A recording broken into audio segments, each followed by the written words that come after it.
Hi, everybody. Welcome back to The Silver Lining. I'm your host, Juliette Valle, Miss South Florida Fair 2020, and today I have a very, very special guest. Please welcome Miss Connecticut 2019, Jillian Duffy. Hi. Hi, Jillian. Thank you so much for being here. Thank you so much for taking the time out of your busy schedule to come on my show. I so appreciate it. Thank you for having me. So my first question for you today is when and how you first got involved with the Miss America organization, and what did you learn in those past few years that you believe led you to your Miss Connecticut win? Also, hi to your adorable dog. She says hi. Whenever she sees the camera and the ring light go on, she knows that it's time to go on a call, so she always has to hop in. So I started with the Miss America organization actually when we used to have the little pageants and the preteen pageants and so on and so forth. So I started as Little Miss Bristol when I was 9 years old, and I began that because I learned about community service and in my CCD class. And when I asked my mom where we could go, we tried different soup kitchens, and they explained that I might be too young to do community service with them. So I wanted to find a way that I could. And one of my dance teachers happened to be competing in the Miss Bristol competition, and so I decided to compete for Little Miss Bristol. And the first year I got third runner up, and then the second year I won. And then I took a little bit of a break from pageants for a little while, and then I was diagnosed with acute lymphoblastic leukemia in November of 2010. And through Connecticut Children's Medical Center, which is my state's Children's Miracle Network hospital, I met Miss Connecticut. And she came in and she just explained what Miss Connecticut was about and how I could use my battle with cancer to help others, and explained a personal platform, social impact. And she really just showed me that I could use this to help in a way. So I decided to start competing. I competed for Miss Connecticut's Outstanding Teen 2 times. And my last year, being eligible for that, I was first runner up. And then I competed for Miss Connecticut 5 times. And on the fifth time, I took it home. Yay, that's amazing. So, how old were you when you were diagnosed with leukemia exactly? You said it was November 2010, correct? Yes, so I was 13 when I was diagnosed.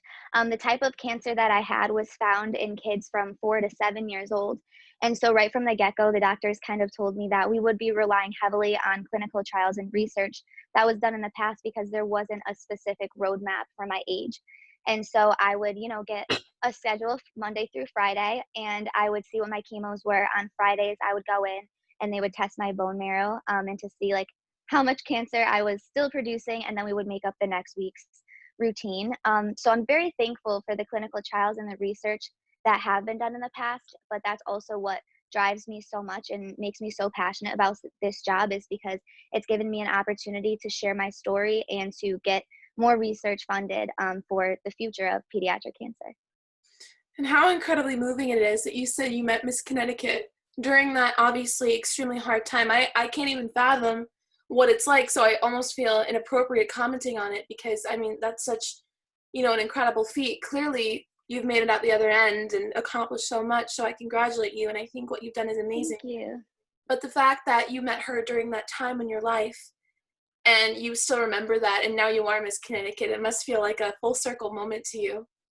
It truly does, and I still have a picture of me and her when we were in our hospital bed, and she has her sash and her crown on, and I'm just sitting there, no hair in my pajamas, and I just look at that picture all the time because that is what I get to do now as Miss Connecticut, and it's really amazing too that we still have a relationship. So she came to Miss America. Oh, I was able to see her and talk to her throughout the week, so I feel just blessed that I've been able to build that relationship as well, and so blessed to be here to have that full circle moment. that is so beautiful. You have to send me that picture. I'd love to post it on my page if you'd let me. I definitely will. Yeah, absolutely. So my next question for you is how many titles, you said you competed for Miss Connecticut 5 times, so you served 5 local titles under the Miss Connecticut organization. Is that correct? And this is your sixth being a state title. Yes. So you've had 6 years of service, and I'm wondering, Mhm. through all those years of service, how do you think you've given back to your community, and how do you think those years of service impacted you as a person? So like I said, I started in the teen program, so I thought that was really special as well. So I had 2 years of, I guess, experience in the teen program, but I just loved how the community was able to grow with me. Being a small state of Connecticut, I did a lot of traveling, even if I was a local title holder, we did a lot of group appearances together. Mhm. And to just reach out back to those communities was amazing, and to gain their support, and then to represent as Miss Connecticut, not only for 2019, but also for 2020, is an absolute blessing. And like I said, just those connections and that support has meant the world to me. And I've really truly seen how much of an impact I can make on people's lives by doing something so simple. And it's really changed my perspective on everything and on life. And I mean, I think battling cancer at a young age has also given me a really great perspective, but having the ability to give back every single day is, I think, one of the best things that I've been given throughout my life. That's so amazing. And like you mentioned, your story. I mean, I know that you give back to your community in other ways, but your story, I mean, I can't imagine how many children who are suffering from that or something similar, how many children are so inspired by that, because at 13 years old, when you were diagnosed or when you were suffering with that, did you ever think that you would be Miss Connecticut? I didn't. Like I said, I wanted to try, but I didn't have any idea of what it entailed. So I had the title of Little Miss Bristol, but that wasn't a lot of speaking. And so Brittany introduced me. She was Miss Connecticut 2010. She brought me out to my first speaking opportunity, and I shared my story for the first time in public, and it was called Day of Confidence. So it was middle school and high school aged girls. And I just talked about how I walked around with a bald head and how this is what I'm going through, but I was still going to school and trying my best to stay social and active. And I remember not really understanding what I had to offer to these young girls by just talking about my life. But when I walked from the front of the room to the back of the room where my mom was standing, a lot of different individuals pulled me aside and just said, if I, if you can get through what you're going through, I can get through my breakup with my boyfriend, or I can get through this fight with my best friend. And so it really showed me that just simply sharing my story without even, the additional community service that I love to do, just sharing it and being vocal about this time in my life has been such a benefit, because I understand that not everyone will go through cancer, and that's very fortunate, and I'm glad, but we all do go through something in our lives that we sit down and we wonder if we can make it through it. And so I just hope that others can look at my story and can see whatever that is in their life that's acting as a roadblock right now, that they can absolutely get through it with perseverance and a positive attitude. I like that you mentioned that not everybody is going to go through what you went through. Clearly, what you went through is so trying and, for lack of a better term, I guess, rare, like to hear about someone like you, someone who looks Mhm. like you, someone who holds the title of a beauty queen. It's rare that you might find that someone went through that. But I also find it interesting how people pulled you aside and said, oh, if you can get through that, I can get through this. What you went through is much more serious than a breakup with someone's boyfriend or a friend hurting someone's feelings, but yet you can still inspire them, even though the situations are so different. It's not even about just inspiring people who have been through an illness at that, degree, but also people who are struggling in general. You were a voice of hope for that. And I think that's what, a really true title holder should always be, is a beacon of hope for someone that doesn't really know if they have any. Thank you. And that's why I call my social impact Jillian's journey, because it's not just about the cancer. It's about everything from the start to the finish of shaping my own head, going to school, even to this day, dealing with relationships, going to college, juggling friends, family, a job. I'm just a regular person. And so if I can just inspire others with what I go through, I would love to do that by just sharing. So my next question for you is, your undergraduate major is business administration. I'm wondering what inspired you to choose that career path?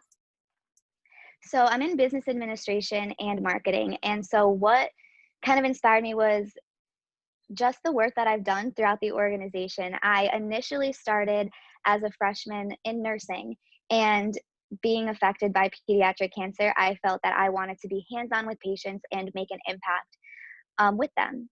And so I decided to go right into nursing. And then as I started nursing, I realized that maybe it wasn't exactly for me, and that I really did like talking and being out in, the world. And so I thought about how I could put those two loves together. And so I thought about marketing, and my dream job and my goal at the end of this is to get a marketing job within a nonprofit organization that deals with pediatric cancer. So I can be using my marketing skills and what I've learned through the Miss America organization, but I can also be helping kids that are going through something that I went through, even though it isn't hands-on, still making an impact in their lives.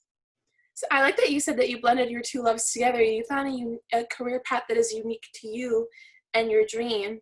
I think that's really awesome.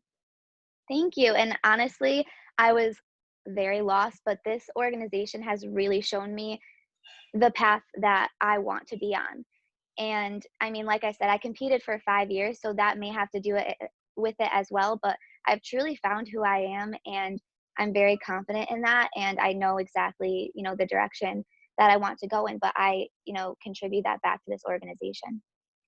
So I think the question that everybody loves to hear the answer to is your crowning moment. I want to know how you felt when you were crowned Miss Connecticut. Like we mentioned, a complete 180, hearing what you've been through. It must have been a completely amazing moment. And what I hear from a lot of title holders, I've actually talked to a lot of girls in your class, most of them have said it's kind of a blur.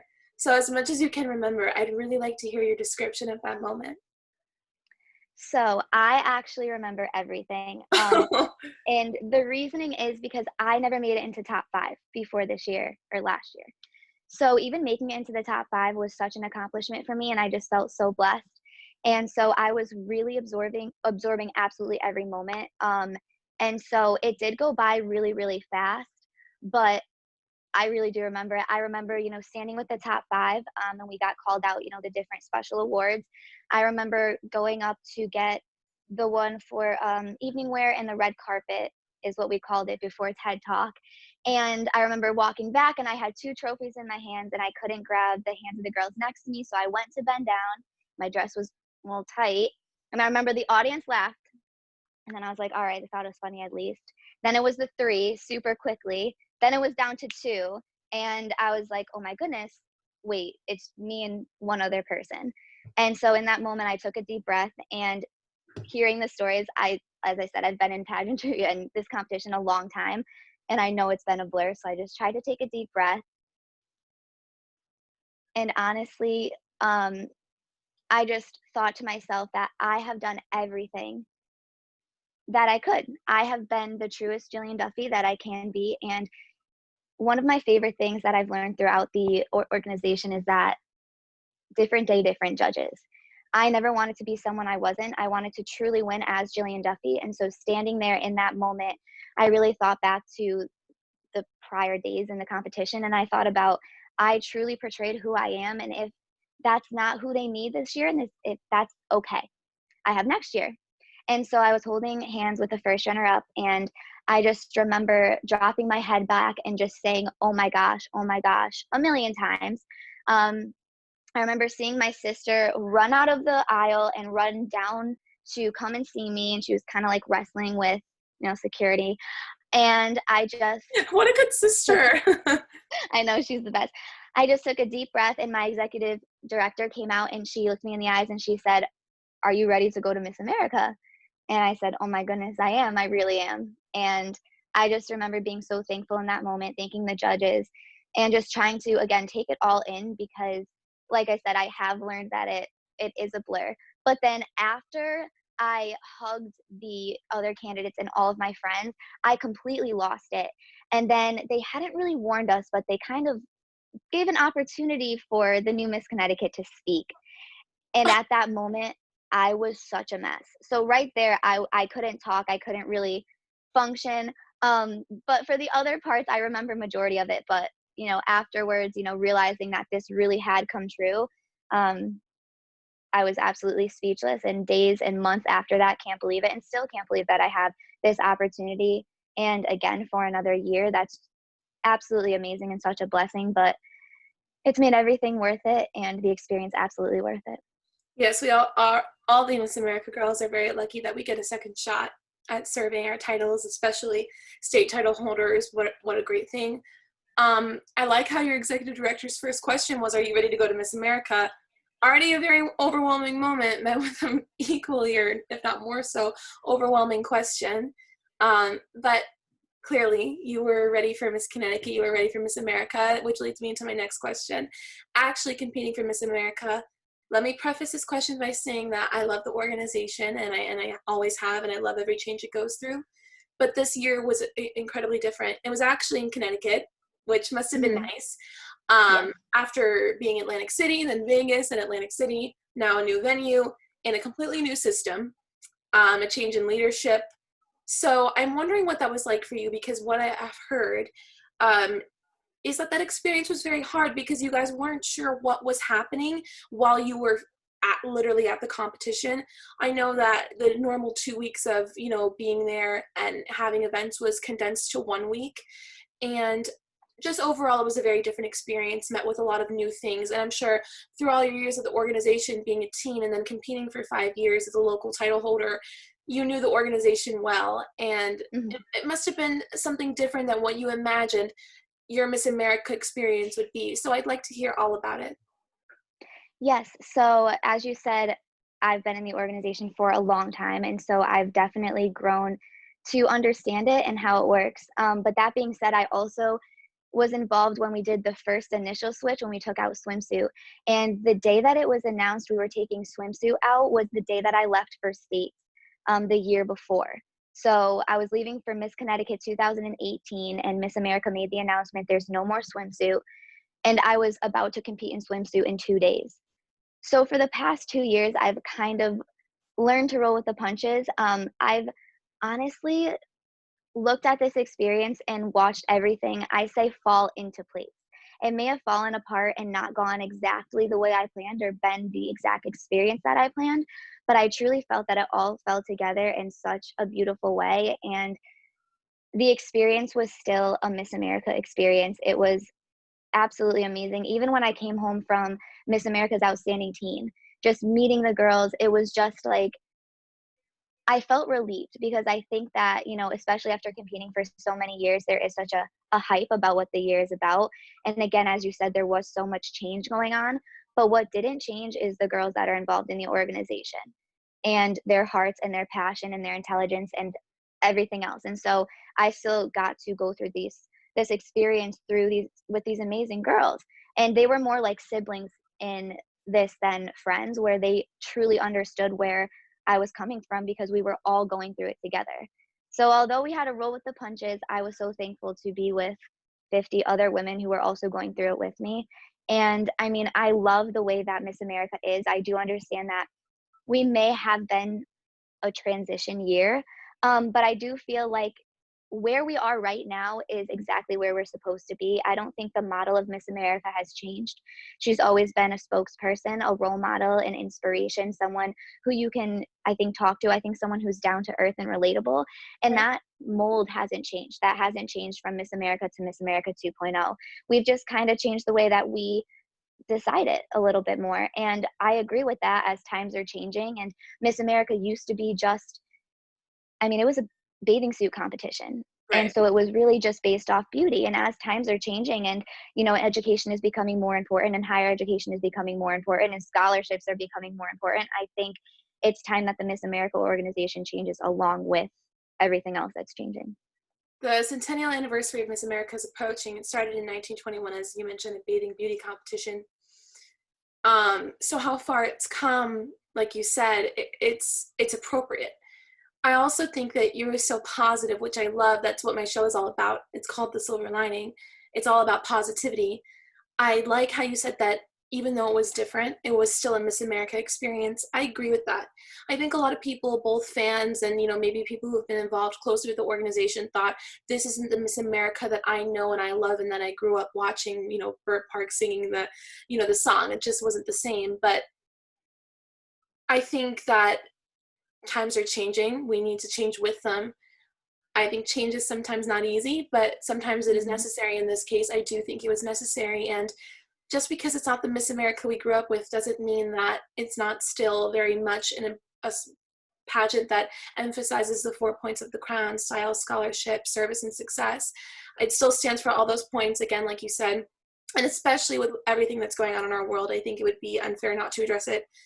We have to change. We have to be more diverse. We have to be catering more towards women and their rights and what they need right now in society. I never got to compete in swimsuit because this is my first year eligible as a Miss, or last year was when I won my title. But you know, um, I forgot what I was going to say. I'm sorry. I was You're all rambling. good. Yeah, I think that I'm very proud to be a part of this organization. And oh yes, I remember what I was going to say. I never got to compete in swimsuit, and I always appreciated that part of the pageant, but I can understand why they took it out. You've been through all the changes in the Miss America organization. You've seen a lot of them, but I like your positive take on it, that it's made the organization better. I agree with that 100%. And I feel that the job of Miss, I mean, even a local title holder and a state title holder in Miss America, they all require that you are, mentally, emotionally, and physically fit. Right. I just don't think that in 2020 we need to be wearing high heels and a two-piece bathing suit to show that. I think there are other ways to show that we are capable in those ways. And so I do agree with the way that Miss America's leaning. And I have to say, I didn't mind not having, not feeling like I had to go to the gym every single day, no matter what. I liked being able to sometimes take a moment for myself and just do current events for a day because I didn't have to be in a swimsuit in December. And that was, that took a big part of my prep time before was working out and a personal trainer. And although I still did those things, it was more at my pace with the way that this competition was ran. And I just felt very much more comfortable with myself because I've never been the type of person to go into a gym and have a six pack. That's not me. And so now that I feel like this Miss America 2.0 really allows us to show who we truly are, because some of us aren't the type of people who have six packs and muscles everywhere. Some of us are just not. It's not us. I mean, clearly to me, you look like someone who's physically fit, but I do think that there can be a great amount of body representation and body positivity without having to wear a swimsuit. I think you can still tell if someone prioritizes physical fitness without having to approach it in that way. I also think, like you said, it's being on stage in a swimsuit is different than it would be in seeing a person face to face in a swimsuit. It's bright stage lights,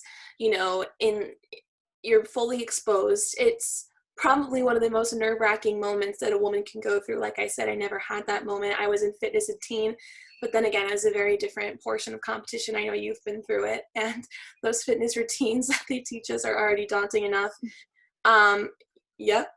And not only that, but you have to think about, how many times have you seen Camille or Nia in a swimsuit and heels during their year? None. But you see them on the floor with kids or speaking to politicians or raising funds and sharing their story. And so I like that we've shifted the focus because that's really what our job is about, not how we look in a swimsuit. I think physical fitness is still a priority, and I still think it's very important. But like you said, mental fitness, being healthy in mind and body is so important. And I think that's what fitness should be, is a combination of both, an appropriate combination of both. You live a healthy lifestyle and you can encourage others to do so, but you have a positive mindset on your own body.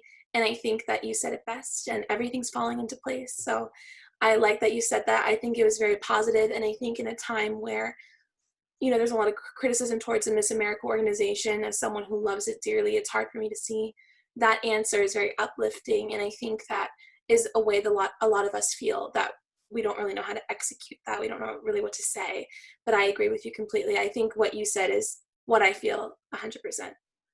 Yeah, and I don't know if you've had a chance to look at some of the interviews that have been posted from Miss America, but it was a very different interview than I expected or have prepared for in the past. And they truly were trying to get to know us. And like I said, on that emotional and mental and physical level, they were asking us about our families, if we would marry someone our parents didn't like, just really getting to know us, getting to know who we are more than what would you do in this situation and political situations. It was very much learning about us. And I really liked that kind of adjustment. So I think, we see fitness in just different portions spread out a different way. But like I said, Miss America is still the same role as she's always been. Jillian, you are frustrating me because I wrote a whole list of questions for you, and now you're adding more questions that I want to ask you. So, but I guess it may be more of a comment that you can elaborate on. I think that's so interesting that you mentioned that about the Miss America interview. That is the one portion of competition that we do not get to watch on the night of competition. So we're all left wondering, how did the interviews go? I know from my time being in interviews, a lot of it is largely directed towards political commentary or, social events, what's going on in the world, and then personal platform. I like that they're asking you, though, about your personal choices, your moral compass. I think that's so important. Mm-hmm. I always tell all the title holders I interview, because in order to win a state title, you have to have character. It's just essential.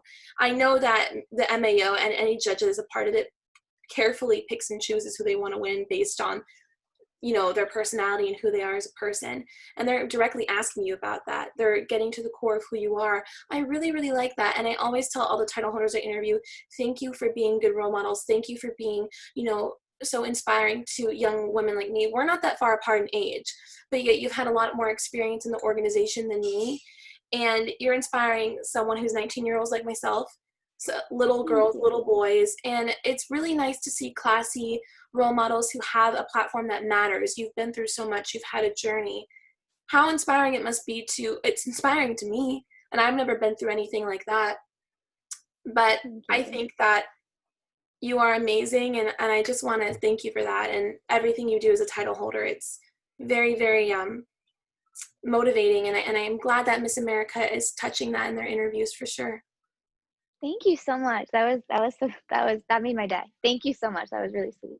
So what a lot of people don't know about the Miss America organization that are looking in from the outside or who don't know pageants well is that we have social impact initiatives, also known as a platform. I want to know about yours. You already told me it's called Jillian's Journey. Yes. But I'd like you to even go more into it, what your duties are throughout the year, what events you go to, and all that kind of stuff.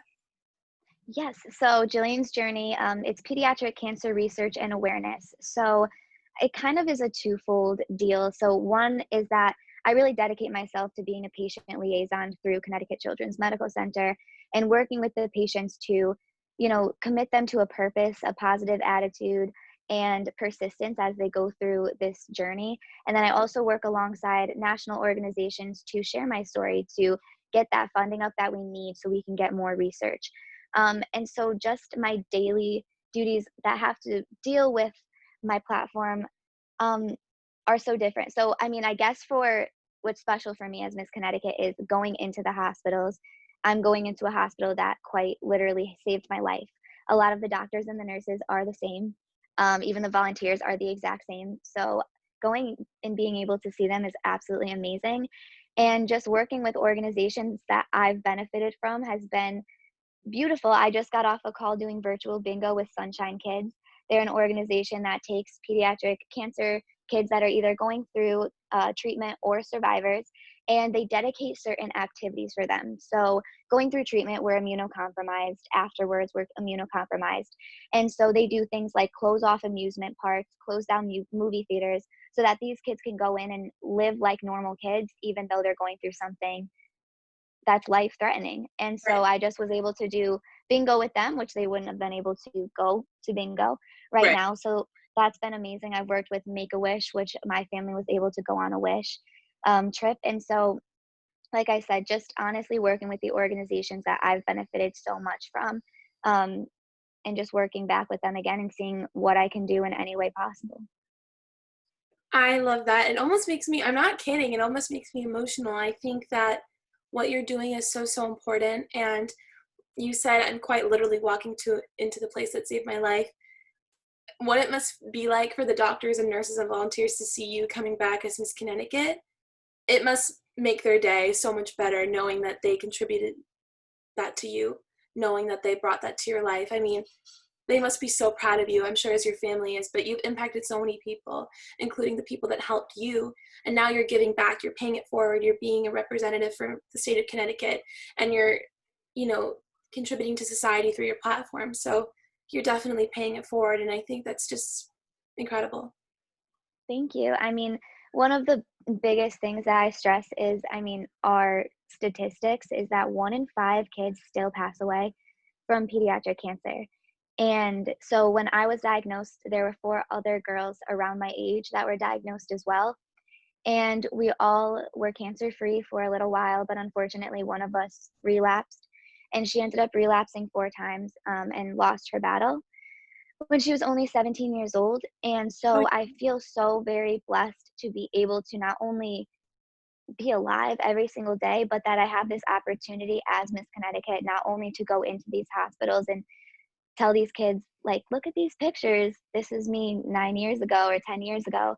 But also just being able to make a difference, being able to share my story, being able to really put a face to pediatric cancer, because no one wants to hear about sick kids. And I know that.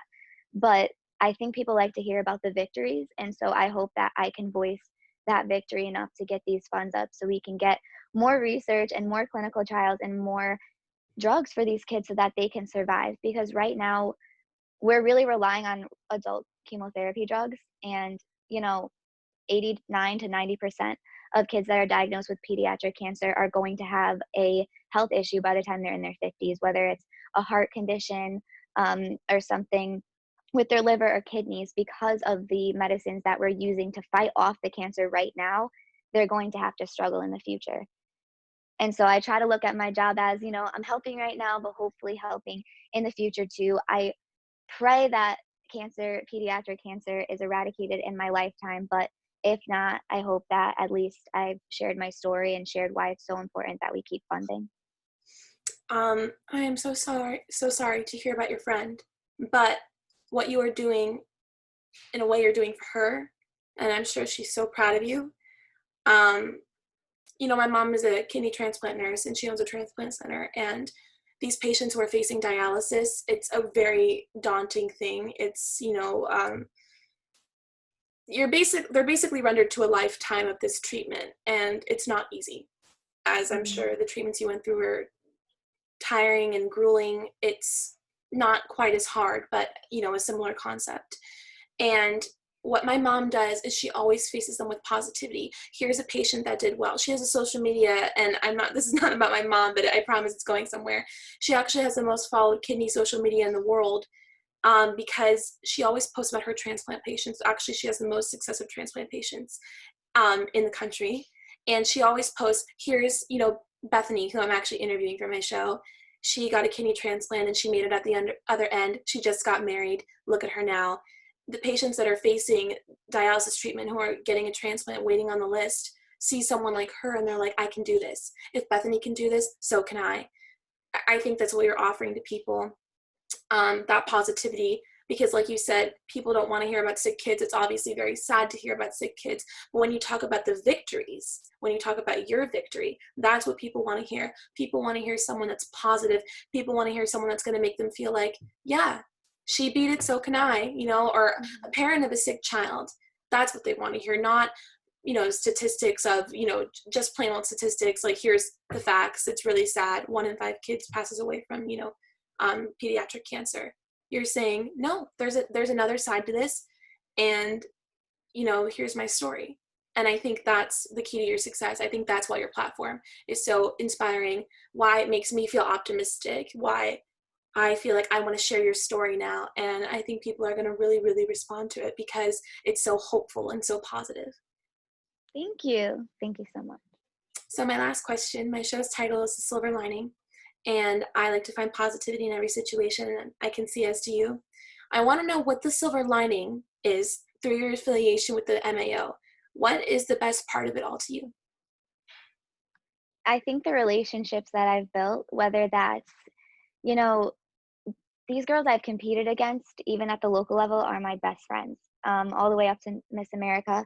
The relationships I've made business wise, the relationships I've made with the kids at Connecticut Children's Medical Center, that's all been worth it. And granted, I've been in the organization for a very long time, but as I said, it's helped me to gain so much love and support.